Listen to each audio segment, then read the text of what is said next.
Hello friends, welcome to our you can speak kit and concept. आज मैं sir से बहुत ही इंपॉर्टेंट क्वेश्चन पूछने वाली हूँ। यहाँ पे क्वेश्चन है आई हैव नो पेन या I don't have a pen. इन दोनों में से कौन सा सेंटेंस सही है, या दोनों ही सही है, या दोनों में से एक सही है या एक गलत है। उसी प्रकार से ही हैज नो पेन या he doesn't have a pen, he had no pen या he didn't have a pen, have you a pen या do you have a pen. Sir इनमें से कौन सा सही है, कौन सा गलत है। और ये कंफ्यूजन केवल मेरा ही नहीं, हमारे स्टूडेंट्स का भी होता होगा कि हम बोले क्या और क्या ना बोले। मुझे तो मालूम है कि इनमें से कौन सा सही है, लेकिन हमारे स्टूडेंट की जो दिक्कतें हैं वो मैं आपके सामने लेकर आई हूं। और सर आप हमारी दिक्कतों को सॉर्ट आउट करने की भी कोशिश कीजिए और उसको एक्सप्लेन भी कीजिए। I have no pen, I don't have pen, इसका मतलब क्या होता है? मेरे पास पेन नहीं है। लेकिन यहाँ पे एक चीज कॉमन है, क्या ये सकारात्मक सेंटेंसेस है? नो, निगेटिव सेंटेंसेस हैं। निगेटिव सेंटेंसेस है। और इसमें एक चीज कॉमन है, वो कौन सी है? हैव हैज हैड का use. Have has had. Have has had क्या है मैडम? प्राइमरी हेल्पिंग वर्ब्स हैं। लेकिन इनके जब हमने उपयोग पढ़े थे तब हमने एक चीज पढ़ी थी, वहां पे मैंने आपको बोला था ये प्राइमरी हेल्पिंग वर्ब्स है,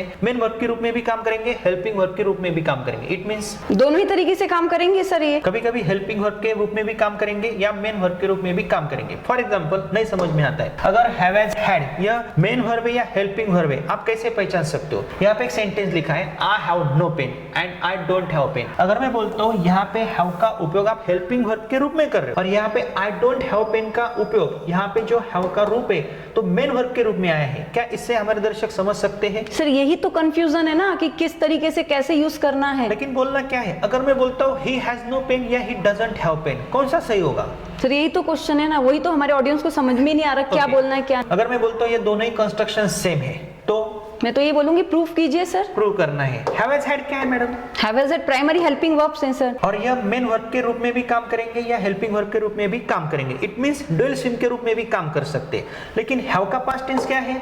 हेड होता है सर। हैज का पास्ट टेंस हेड। और हैव का थर्ड फॉर्म क्या है? हेड। यहाँ पे जब हमने 6 टाइप्स पढ़े, जैसे to drink, drink, drank, drunk, drinking and drinks, इसी प्रकार से टू हैव के भी 6 टाइप्स बन सकते हैं ना? Yes sir. वो कौन से हैं? To have, had, had, having and has. तो यहाँ पे यह मेन वर्ब के रूप में काम करेंगे, तो ऐसे फॉर्म्स हम बना सकते हैं। लेकिन अगर मैं आपको पूछता हूँ मैडम हैव क्या है, तो आपका आंसर क्या रहेगा? तो सर मेरा आंसर यही रहेगा, ये प्राइमरी हेल्पिंग वर्ब भी है, मेन वर्ब भी है, प्रेजेंट टेंस में यूज होता है और बेयर इंफिनिटिव भी है। ओके, हैड क्या है? Same thing sir, primary helping verb है, मेन वर्ब है, हैव का सेकंड फॉर्म है और पास्ट टेंस में इसका यूज करते हैं। सहायक क्रियापद भी है, मेन क्रियापद भी है, मुख्य क्रियापद भी के रूप में भी काम करेगा और हेल्पिंग वर्ब के रूप में भी काम करेगा। यह हैविंग क्या है? हैविंग मतलब हैव को आईएनजी इट मींस हैविंग होता है सर। हैज क्या है? हैव को ऐसे सफिक्स हैज है सर। लेकिन ये हम कहाँ पे यूज करेंगे? सिंपल प्रेजेंट टेंस में यूज करेंगे। सिंपल प्रेजेंट टेंस में हम कैसे यूज कर सकते हैं, क्या आप मुझे बता सकते हो? Of course sir, he, she, it, Ram, Shyam के बाद हम हैज का यूज करेंगे। आई हैव अ पेन, यहाँ पे हैव क्या है? हैव मेन वर्ब की तरह आया है, कि सब्जेक्ट के बाद तुरंत आया है। यस। ही के बाद क्या है? हैज है। ये कौन सा टेंस है? ये सिंपल प्रेजेंट टेंस है। सिंपल प्रेजेंट टेंस क्यों है? क्योंकि सब्जेक्ट के बाद में तुरंत वर्ब है। लेकिन यहाँ पे आपको एक्शन तो नहीं मिल रही है। No sir. अगर मैं आपको बोलता हूँ आई प्ले क्रिकेट, यहाँ पे एक स्ट्रक्चर है, ये कौन सा टेंस है? सिंपल प्रेजेंट टेंस है। सब्जेक्ट के बाद क्या है? वर्ब है तुरंत। आई के बाद प्ले है। प्ले। ही के बाद क्या है? प्ले को ऐसे सफिक्स है। अगर प्ले और प्लेस वर्ब है तो हैव और हैज भी वर्ब है ना? यस। तो मैं ऐसा बोल सकता हूँ ना, I have, we have, they have, he has, Has. She has, it has. और अभी मैं आपको पूछता हूँ हैज क्या है यहाँ पे? सर हैज यहाँ पर मेन वर्ब की तरह काम कर रहा है। लेकिन वर्ब को क्या है? वर्ब को ऐसे से मतलब हैव को ऐसे सफिक्स मतलब हैज है। हैज है। अगर मुझे इसमें नॉट की एडिशन करनी है तो मैं कैसे कर सकता हूँ? इसके लिए आपको do not, does not, did not का रूल फॉलो करना होगा। और वो रूल क्या है? ही इज क्लेवर में नॉट की एडिशन करनी है। कैसे करोगे आप? He is not clever. आपने कैसे एडिशन की? सर इज में मैंने नॉट की एडिशन कर दी है। आप इसके पास गए ना? यस। उसे पूछा मुझे नॉट की एडिशन करनी है, तो इज क्या बोलेगा? मुझे हेल्पिंग वर्ब की तरह ट्रीट करो। और मेरे आगे नॉट लगा दो। वी आर हैप्पी, नॉट की एडिशन करनी है। Are not happy, we are not happy. We aren't happy या वी आर नॉट हैप्पी। लेकिन आई प्ले क्रिकेट में नॉट की एडिशन करनी है। तो यहाँ पर तो हमें सर, यहाँ पर हमें कोई हेल्पिंग वर्ब्स दिखाई नहीं दे रहे, तो यहाँ पर हम डू, डज, डिड कंसीडर करेंगे। क्यों करने हैं? क्योंकि जब हमें हेल्पिंग वर्ब्स दिखाई नहीं देते तब हमें डू, डज, डिड के पास जाना होता इसे है। कंसीडर करना पड़ेगा। तो यहाँ पे प्ले है तो हम डू को कंसीडर करेंगे। ऐसा क्यों करना होता है? ये एक रूल है। Yes. ही प्लेज क्रिकेट में आपको नॉट की एडिशन करनी है, तो आपको क्या करना है? प्लेज के पास जाना है, तो वहां से आपको डज को कंसीडर करना है। यहाँ पे आपको हेल्पिंग वर्ब नहीं मिल रहा है, am is, are, was, were, have, has, had, will, would, shall, should, तो आप क्या कंसीडर करोगे? डू। यह रूल है दोस्तों, यह रूल सबसे इंपॉर्टेंट है। अभी जो मैडम का क्वेश्चन है उसका आंसर देने की मैं कोशिश करता हूँ, लेकिन आपको यह वीडियो अंत तक देखना है। आई प्ले क्रिकेट में अगर आपको नॉट की एडिशन करनी है तो आप ऐसा करोगे, आई डू नॉट प्ले क्रिकेट। क्यों? आप प्ले के पास गए और उसमें से आपने डू को कंसीडर किया।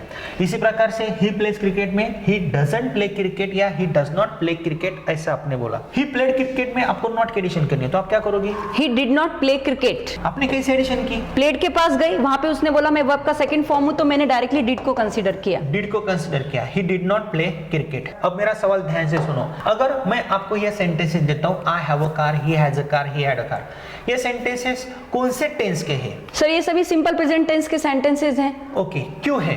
क्योंकि यहाँ पे सब्जेक्ट के बाद में तुरंत वर्ब है। क्या यह सिंपल प्रेजेंट टेंस का सेंटेंस है? नो सर, ये तो सर पास्ट टेंस का है, आप मुझे कंफ्यूज करने की कोशिश कर रहे हैं। ये सिंपल पास्ट टेंस का सेंटेंस Sentence है। है। लेकिन अगर मैं आपको बोलता हूँ आई हैव ईटन, यहाँ पे हैव का रोल क्या है? सर यहाँ पर हैव का रोल हेल्पिंग वर्ब की तरह है। हेल्पिंग वर्ब के रूप में। क्यों है? क्योंकि हैव के बाद वर्ब का थर्ड फॉर्म है। हैव के बाद वर्ब का Third form है। यहाँ पे हैव के बाद वर्ब का थर्ड फॉर्म है। नो सर, हैव के बाद कोई वर्ब है? नो, तो ये सिंपल प्रेजेंट टेंस का सेंटेंस क्यों है? क्योंकि सब्जेक्ट के बाद में तुरंत वर्ब है ना, इसीलिए। ही हैज अ कार कौन सा टेंस है? सिंपल प्रेजेंट टेंस है। लेकिन यहाँ पे आपको एक्शन तो नहीं मिल रही है ना? नो फिर भी ये सिंपल प्रेजेंट टेंस का सेंटेंस क्यों है? सर, ये पोजीशन वाला सिंपल प्रेजेंट टेंस का सेंटेंस होगा। अगर मुझे इसमें नॉट की एडिशन करनी है तो आप कैसे करोगी? सर टू टाइप से मैं हैव को पूछूंगी कि आप किस तरीके से मेरी हेल्प करोगे। अगर वो मुझे बोलता है कि मैं मेन वर्ब की तरह करता हूं, तो मैं डायरेक्टली आई डोंट हैव, मतलब मैं यहां पर लिखूंगी आई do not have a car, मैं ऐसा लिखूंगी आगे का एज इट इज। नेक्स्ट है, अगर ये हैव मुझे बोलता है मैं मेन वर्ब की तरह हूं आपके पास में, तो मैं यहां पर इस तरीके से लिख सकती हूँ। हेल्पिंग वर्ब की तरह बोलता है तो कुछ नहीं करूंगी, आई हैव के बाद में डायरेक्टली मैं नॉट की एडिशन कर दूंगी, I have not a car या I haven't a car. It mean जब आपको नॉट की एडिशन करनी है ऐसे सेंटेंसेस में, तो आप हैव एज हेड के पास जाओगी और उनको पूछोगी मुझे नॉट की एडिशन करनी है तो मैं कैसे करूं? ही हैज अ कार। अभी देखो, अगर आप मुझे बोलते हो ना सर इसमें नॉट की एडिशन करके दिखाओ, तो मैं क्या करूंगा? मैं हैज के पास जाऊंगा और हैज को मैं पूछूंगा मुझे नॉट की एडिशन करनी है, तो मैं क्या करूं? तो हैज मुझे क्या बोलेगा? अगर तू मुझे मेन वर्ब की तरह कंसीडर करेगा ना, तो मुझ में से तू डज कंसीडर कर। क्यों करना है? क्योंकि यहाँ पे हमने जैसे प्लेस में से डज कंसीडर किया था, तो यहाँ पे ही के बाद मैं डज नॉट लिखूंगा, ही डज नॉट, उसके बाद मैं हैज नहीं लिखूंगा, क्या लिखूंगा? हैव, क्योंकि यहाँ पे डज है इसलिए यहाँ पे क्या आएगा? हैव। उसके बाद वर्ब का first form he does not have a car. अगर मुझे हैज बोलता है मुझे हेल्पिंग वर्ब के फॉर्म में कंसीडर करो, तो मैं क्या करूंगा? आसान काम हो गया। ही हैज नो कार या he has not a car, simple है। ही हैड अ कार, ये कौन से टेंस का सेंटेंस है? सिंपल पास्ट टेंस का। इसमें अगर मुझे नॉट की एडिशन करनी है, अगर मुझे हैड बोलता है मुझे हेल्पिंग वर्ब की तरह कंसीडर करो, तो काम कितना आसान हो जाएगा? Very easy sir. तो नॉट की एडिशन कर दो आप। He had no car, not a car या no car, कुछ भी बोल सकते हैं। He had no car। लेकिन अगर हैड बोलता है मेरा उपयोग आप मेन वर्ब के रूप में करो, तो क्या होगा? वेरी इजी सर, ये भी he did, यहाँ पर हम बोलेंगे he did not have a car। He did not have a car। car। तो हैड में से आपने क्या कंसीडर किया? आपने did।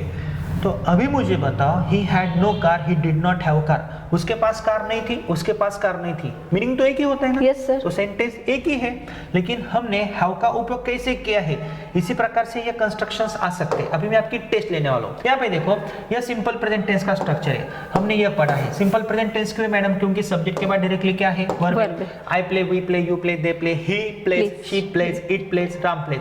अगर प्ले वर्ब है तो यहाँ पे प्लेज क्या है? ये भी वर्ब है। प्ले को ऐसे सफिक्स मतलब प्लेज, लेकिन किसके बाद आया है वो? थर्ड पर्सन सिंगुलर नंबर्स के बाद। प्लेस हम ऐसा बोलते हैं। लेकिन अगर मैं बोलता हूँ, अगर मैं प्ले को हैव की तरह कंसीडर करूंगा, मेन वर्ब के रूप में कंसीडर करूंगा, तो I have, we have, they have ऐसा आएगा। लेकिन क्या ही हैव ऐसा आएगा? नो सर, यहाँ पर हमें हैज करना होगा, हैव को ऐसे सफिक्स लगाना होगा जैसे प्ले को हमने प्लेस किया था। ही हैव ऐसा नहीं बोलेंगे, ठीक है। लेकिन अगर मुझे इसमें नॉट की एडिशन करनी है तो कैसे करोगे आप? सर वेरी इजी, मैं यहाँ पर क्या करूंगी? आई डू नॉट प्ले, जैसा कि हमने यहाँ किया, प्ले में से मैं डू कंसीडर करूंगी। तो आपको प्ले के पास ही जाना पड़ेगा। Yes। उसे पूछना पड़ेगा ना मुझे नॉट की एडिशन करनी है, आप कौन हो? तो वो प्ले क्या बोलेगा? मैं यहाँ पर मेन वर्ब हूँ, वर्ब का फर्स्ट फॉर्म, और Yes। यहाँ पे प्लेस क्या बोलेगा? वर्ब को ऐसे सफिक्स हूँ। तो यहाँ पे अगर नॉट की एडिशन करनी है तो क्या कंसीडर करना पड़ेगा? Do। और यहाँ पे आपको क्या कंसीडर करना पड़ेगा? डज। तो आई प्ले में अगर मुझे नॉट की एडिशन करनी है तो क्या होगा? I do not play. He plays में he does not play. he does not play या he does not plays, he does not play. Only he does not play आएगा। इसी प्रकार से यहाँ पे देखो आई प्ले क्रिकेट में हमने प्ले में डू कंसिडर किया तो आई डू नॉट प्ले आएगा। ही प्लेज में he does not play cricket आएगा। ही प्लेड क्रिकेट में he did not play cricket ऐसा आएगा। लेकिन अगर मैं आपको ये स्ट्रक्चर देता हूँ, अभी ये स्ट्रक्चर है सिंपल प्रेजेंट टेंस का, आई हैव अ पेन, ये सिंपल प्रेजेंट टेंस है पोजीशन वाला। क्या आपको इसमें एक्शन कोई मिल रही है? No sir. मेरे पास पेन है, इट मींस वर्तमान काल में उस चीज के ऊपर मेरा क्या है? अधिकार है। उस लड़के के पास पेन है, he has a pen. He has a pen. मुझे अभी बताओ इसमें मुझे नॉट की एडिशन करनी है तो आप कैसे करोगे? मेन वर्ब की तरह करनी है कि हेल्पिंग वर्ब की तरह करनी है सर? अभी आपके डाउट्स क्लियर हुए हैं। अगर मैं बोलता हूँ हेल्पिंग वर्ब के रूप में करो तो वेरी इजी सर, डायरेक्टली मैं यहाँ पे लिख दूंगी I have not a pen, यहाँ पर मैं नॉट की एडिशन कर दूंगी। ओके, आई हैव नो या not, I have no pen, तो ये तो सिंपल हुआ ना, I have no pen, he has no pen. और अगर यह हैव बोलता है मेरा उपयोग आपको मेन वर्ब के रूप में करना है जैसे प्ले का किया था और मेरे आगे आपको नॉट नहीं लेना है तो हैव क्या बोलेगा? फिर मुझ में से डू कंसीडर करो, यहाँ से डू कंसीडर करो और यहाँ से डज कंसीडर करो। तो यहाँ से आपने डू को कंसीडर किया और यहाँ से आपने डज को कंसीडर किया। उसके बाद आपने नॉट लिखा आई डू नॉट और उसके बाद वर्ब का फर्स्ट फॉर्म क्योंकि हैव और हैज में से आपने डू को और डज को कंसीडर किया है, I do not have a pen. तो आपके डाउट्स क्लियर हुए? यस मैडम, ये बहुत बड़ा एक्सप्लेनेशन है, डू डज डिड का रूल इंपॉर्टेंट है। नाउ सी मैडम, आपका जो क्वेश्चन है आई हैड अ पेन बोलना है, आई हैड नो पेन बोलना है या I did not have pen बोलना है, तो आप कैसे बोलोगे? यहाँ पे देखो आई प्लेड, ये कौन सा टेंस है? ये सिंपल पास्ट टेंस है। अगर मुझे इसमें नॉट की एडिशन करनी है तो डिड नॉट प्ले करना होगा। क्यों करना होगा? प्लेड में से हम डिड को कंसीडर करेंगे।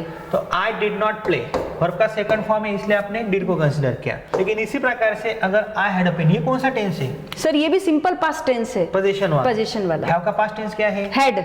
तो आपने किसको कंसीडर किया? डिड को। Yes. अगर डिड को कंसीडर किया तो हैड में से आपने डिड को निकाला, उसके बाद आपने नॉट को रखा Have. और उसके बाद वर्ब का first form I did not had. आप ऐसा नहीं बोलोगी। लेकिन अगर आप हैड के पास जाते हो और उसे बोलते हो मुझे नॉट की एडिशन करनी है और अगर आपको हैड बोलता है मेरा उपयोग आप हेल्पिंग वर्ब जैसा करोगे तो हम डायरेक्टली नो लिख देंगे, I had no pen. Directly helping verb बोला तो सिंपल है ना, आई हैड नो पेन। और अगर मेन वर्ब के रूप में कंसीडर करना है तो यहाँ हेड में से हमें डिड कंसीडर करना होगा। तो मैडम आपके क्वेश्चंस क्या थे? क्या आपके ये डाउट्स क्लियर हुए हैं? यस सर, मेरे तो पूरी तरीके से क्लियर हो गए मुझे हैं। बताओ I have no pen, I do not have pen, ये दोनों ही कंस्ट्रक्शन सेम है। तो यहाँ पे हैव क्या है? हेल्पिंग वर्ब है और यहाँ पे हैव क्या है? मेन वर्ब है। सिर्फ हमें डू डज डिड का रूल पता होना चाहिए। He has no pen, he doesn't have a pen. तो अभी मुझे बताओ यहाँ पे हैज का रूल क्या है? हेल्पिंग वर्ब की तरह। और यहाँ पे हैव का रूल क्या है? मेन वर्ब की तरह। यहाँ पे हैड का रूल क्या है? हेल्पिंग वर्ब की तरह। यहाँ पे हैव का रूल क्या है? मेन वर्ब की तरह। ही हैड नो पेन, उसके पास पेन नहीं था, and he didn't have pen, उसके पास पेन नहीं था। मीनिंग में कुछ फर्क है? No sir.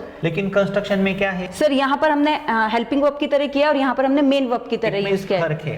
तो आप ऐसा बोलो नहीं तो ऐसा बोलो, दोनों ही कंस्ट्रक्शन सेम है। Do you have a pen and have a pen, ये भी एक बड़ा टॉपिक है। तो दोस्तों ये क्वेश्चंस थोड़े से डिफिकल्ट है, इसके लिए आपको क्या करना होगा? हमारे ग्रामर के कोर्स को सिलेक्ट करना होगा। हमारे ऐप में बहुत ही अच्छे अच्छे कोर्सेस है। अगर आप हमारा you can speak it app install करते हो तो हमारे ऐप में एक 60 to 90 डेज का स्पोकन इंग्लिश का कोर्स है कि जिसमें आपको 4 बुक्स मिलते हैं, बहुत अच्छे अच्छे नोट्स है और सीक्वेंस वाइज वीडियोज है। और इसी प्रकार से A to Z grammar with writing skill का भी बहुत अच्छा कोर्स है। अगर आप वो कोर्स देखते हो, सीक्वेंस वाइज पढ़ते हो तो किसी भी एग्जाम में आप अच्छे मार्क्स प्राप्त कर सकते हो। लेकिन इसके लिए आपको क्या करना पड़ेगा?